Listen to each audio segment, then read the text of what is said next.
For starters, Mr. President, thank you so much for your time. We It's really great to be here. appreciate it. Thank you. Okay, you revealed and unveiled your economic plan today for rural Americans. Yeah. We talk about rural Nevada. There are a lot of us out there. Right. And small business is a big issue in Nevada. I talked to some ranchers and farmers in Gardnerville yesterday after reviewing this report. And their concern is more government money coming in, perhaps more federal regulations. They want to know, are there strings attached? No, actually, the great thing about what we're seeing is progress in rural America is based primarily on the fact that we've drastically increased exports to other countries. And one of my main missions has been to go out there and open up markets that have been closed to outstanding American agricultural products. Commodity prices are pretty strong. All those things we want to continue to build on. The Small Business Initiative really says at a local level, the SBA partners with private industry to come up with an investment pool that can go into small businesses. Taxpayers, this doesn't cost them anything because usually these investments end up making money. But it gives the opportunity for small businesses to get access to financing at favorable rates that they normally wouldn't have gotten, and that's going to be able to create jobs in rural communities. So we're really pleased about the progress we've made. I promised that we were going to do this last summer at a rural summit in Iowa, and we set a goal, and we've actually already exceeded that goal. We're looking at another $2 billion over the next 5 years of investment in rural America.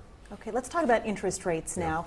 All-time low, averaging 3.67% for a 30-year fixed mortgage. Right. You saw the Kellers a couple of weeks ago in it was Reno. a great visit. Great visit. I'm glad to hear that. Unlike the Kellers, though, a lot of people don't have access to either government-backed loans Right. or they cannot refinance. They say the banks are not working with us.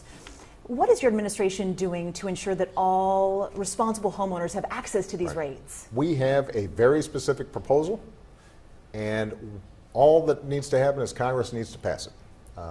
At a relatively modest cost, Congress could make sure that every single American whose homes are underwater, that they could refinance and take advantage of these historically low rates. And like that family that I met in Reno a couple of weeks ago, the Kellers, they could be saving $3,000 a year on their mortgage. And ultimately, this would be good for the housing market, but it's also good for all businesses because if consumers have $3,000 extra in their pockets, that's $3,000 they can spend at a business, buying a computer or going to a restaurant or buying a new coat. It will end up boosting the economy as a whole. So Congress needs to act. There's nothing that should be that complicated about it. Unfortunately, these days they haven't been getting as much done as we'd like to see. We're running out of time. Yeah. You grew much support from the young voters in Nevada and also voters who cited the economy as their top concern in 2008. If you fast forward 4 years, half of our college graduates, the new grads, are coming into the work world either underemployed or unemployed. Right. How do you win those voters back, and how do you win Nevada in 2012? Well, look, we've gone through the worst financial crisis and economic crisis since the Great Depression. We've made significant progress. People obviously recognize we need to make more, and young voters in particular are out there struggling, recent grads.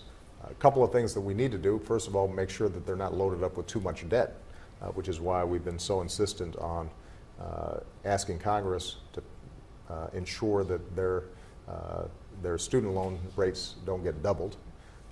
And we've got to continue to expand more opportunities like the ones we're talking about in rural Nevada so that there are more jobs created and these young people have more opportunity. But we're making steady progress, and ultimately the election is going to be a choice between a vision that says we're all in this together and we're making investments in the future on things like student loans or refinancing, and a vision that says everybody's looking out for themselves. And the American people and the people in Nevada, I think, are going to make the right decision. Quickly, who is going to win the NBA final?